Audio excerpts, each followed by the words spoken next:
Party കോൺഗ്രസിൽ കരട് രാഷ്ട്രീയ പ്രമേയത്തിന്മേലുള്ള ചർച്ച പുരോഗമിക്കുകയാണ്. വൈകുന്നേരം ഇന്ത്യയുടെ കരുത്ത് ഫെഡറലിസം എന്ന വിഷയത്തിലുള്ള സെമിനാറിൽ കേരള മുഖ്യമന്ത്രി പിണറായി വിജയനും തമിഴ്നാട് മുഖ്യമന്ത്രി എം.കെ. സ്റ്റാലിനും പങ്കെടുക്കും. വിവരങ്ങളുമായി രാജേന്ദ്രൻ മധുരയിൽ നിന്ന് ചേരുകയാണ് തത്സമയം. രാജേന്ദ്രൻ, ഇപ്പോഴത്തെ സംഘടനാപരമായ നടപടിക്രമം എന്ന് പറയുന്നത് കരട് രാഷ്ട്രീയ പ്രമേയത്തിന്മേലുള്ള ചർച്ചയാണ്. അത് പുരോഗമിച്ചുകൊണ്ടിരിക്കുന്നു. നാളെയാണ് ആ ചർച്ചയിൽ പ്രകാശ് കാരാട്ട് മറുപടി പറയുക. ഇന്നത്തെ ഏറ്റവും പ്രധാനപ്പെട്ട ദേശീയ രാഷ്ട്രീയം അടക്കം ശ്രദ്ധിക്കുന്ന ഒരു വിഷയമെന്ന് പറയുന്നത് കേരളത്തിന്റെയും തമിഴ്നാടിന്റെയും മുഖ്യമന്ത്രിമാർ പങ്കെടുക്കുന്ന ഫെഡറലിസം ഇന്ത്യയുടെ കരുത്ത് എന്ന് പറയുന്ന ആ സെമിനാർ തന്നെയാണ്. സമഗ്രമായ വിവരങ്ങൾ.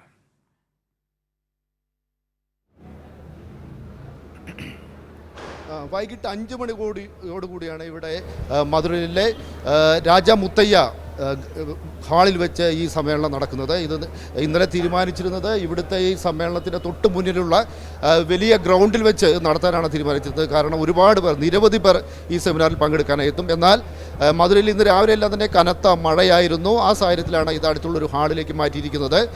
കേരള മുഖ്യമന്ത്രി പിണറായി വിജയൻ, തമിഴ്നാട് മുഖ്യമന്ത്രി എം.കെ. സ്റ്റാലിൻ തുടങ്ങിയവരെല്ലാം തന്നെ ഇതിൽ പങ്കെടുക്കുന്നുണ്ട്.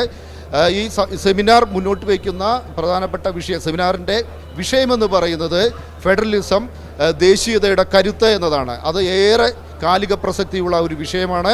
കേന്ദ്ര സർക്കാർ, മോദി സർക്കാർ, RSS, BJP അവരെല്ലാം തന്നെ രാജ്യത്തിൻ്റെ ഫെഡറൽ സംവിധാനം പൂർണ്ണമായും തകർക്കാനുള്ള ശ്രമം നടത്തുന്നു.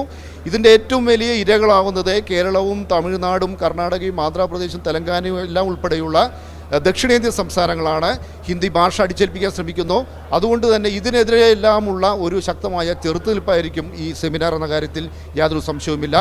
അതോടൊപ്പം തന്നെ ഇപ്പോൾ സമ്മേളനത്തിൻ്റെ നടപടിക്രമങ്ങൾ പുരോഗമിക്കുകയാണ്. ഇപ്പോൾ നടക്കുന്നത് രാഷ്ട്രീയ പ്രമേയത്തിനും സംഘടനാ അവലോകന റിപ്പോർട്ടിന്മേലുള്ള ചർച്ചയാണ് നടന്നുകൊണ്ടിരിക്കുന്നത്. കേരളത്തിൽ നിന്ന് 8 പ്രതിനിധികളാണ് ഈ ചർച്ചയിൽ പങ്കെടുക്കുന്നത്. രാഷ്ട്രീയ പ്രമേയത്തിനുമേൽ നിരവധി ഭേദഗതി നിർദ്ദേശങ്ങളെല്ലാം തന്നെ ഉയർന്നു വന്നിരുന്നു. അതോടൊപ്പം തന്നെ കഴിഞ്ഞ സമ്മേളനം കണ്ണൂർ പാർട്ടി കോൺഗ്രസ് കൈക്കൊണ്ട തീരുമാനങ്ങൾ എത്ര കണ്ട് നടപ്പിലായി എന്നതുമായി ബന്ധപ്പെട്ടുള്ള വിശദമായൊരു അവലോകന ചർച്ചയും ഇപ്പോൾ നടക്കുന്നുണ്ട്.